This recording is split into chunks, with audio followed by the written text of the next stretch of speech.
Hi, this is Brandon from Watches on You. Today we're going to be taking a look at the Tag Heuer Calibre 1887 Jack Heuer Edition. Now right away I want to mention this watch is available here pre-owned at JB Hudson Jewelers in Minneapolis, Minnesota.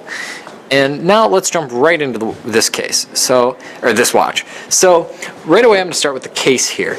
And this case is extremely interesting. So I'll go over the various elements of it and what they're made of. So this outer cage here is made out of stainless steel. The inner sort of stopwatch part of it is made completely of titanium, and the polished surface you see here is polished titanium carbide. And the mix of materials looks very, very cool. So this design is called a bullhead chronograph, and there's many brands that make bullhead chronographs. Omega made one, Belova made one, and actually Omega still makes one. And they're used for motorsport. So a lot of Tag Heuer's watches are inspired by motorsport, obviously. And it's supposedly easier to use on your wrist while you're racing if you have the bullhead design, just because it looks a lot more like a classic stopwatch. And I'll demonstrate that here. So this watch is a Calibre 1887, which means it has a 50-hour power reserve, which is quite impressive. It's over my 48-hour kind of preference, which is very nice. There is some controversy about the Calibre 1887 in that it was designed by Seiko, but I'll move past that as it is Swiss-made. And I'll demonstrate the chronograph here. So to start the chronograph, you touch the left pusher, you press it in here, and it just begins. It is not a flyback chronograph. So to stop it, you just press the left one again, and to reset, you press the right one, and it centers back to 0. So I think that they probably should have included a flyback feature on this watch. I know that would require a different movement, but I think that would have made it a lot cooler when it was made. But I still appreciate the design of this watch. It's very similar to their micro girder concept that they had back in 2012, which was very cool. I remember that was kind of right when I was beginning to get into watches, and that definitely kind of inspired me to do more research into chronographs and other things of the like.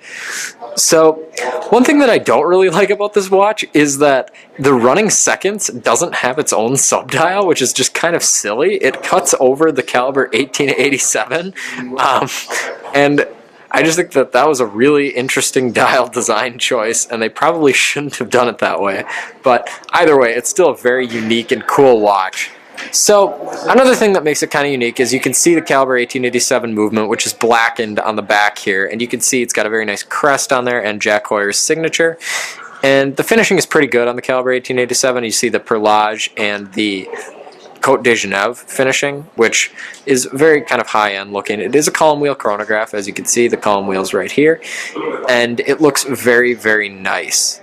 So this watch also does celebrate the 50th anniversary of the Carrera model, which again is definitely made for automotive purposes, and it's definitely made to time races. So, and as you can see, just from the overall case, as we've gone through, the overall case elements of this definitely harken back to motorsport. So now I'll try this watch on, and it's got Tag Heuer,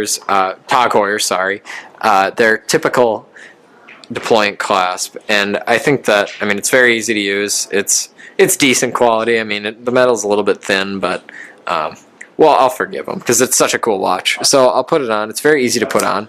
The 45mm case at the time was the largest watch that Tag Heuer made, and it's very big, but it makes it more legible for motor racing, so it is understandable on this piece. I probably would not purchase this for myself. It's not really my style, but if you're really into motorsport, it's definitely a very cool piece to have in your collection. So if you like this video, please remember to subscribe and share. Thank you.